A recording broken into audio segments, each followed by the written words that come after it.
We'll guide you through how to enable or disable Do Not Disturb on an iPhone.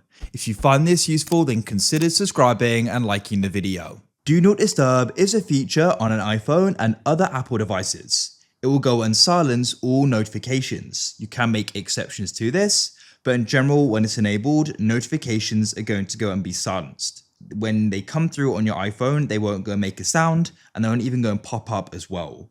This can be really convenient if you're focused and you don't want to be disturbed, but you may want to get to a point of where you want to go and turn this off and so they come through. So we're going to guide you through this, and we're going to guide you through how you can go and stop it if it's scheduled as well.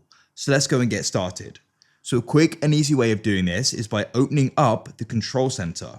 Come to the top right on the iPhone and drag down on the battery. Then here, you can see mine's currently on. You go and find your focus modes and you can tap on it. And then you can tap on Do Not Disturb and it was now turned off. Similarly, to go and turn it on, you go and tap on it and it's now turned on, so you go and get the idea. Now, if there's a schedule set, which means it automatically comes on, then what you can do is come into your settings, scroll down, you need to go and find focus. In here, you can go and find Do Not Disturb at the top and scroll down. And here we've got a schedule. So you can go and tap on this and you can go and delete it at the bottom, or you can even just go and turn on or off the schedule as well, and then it won't automatically come on.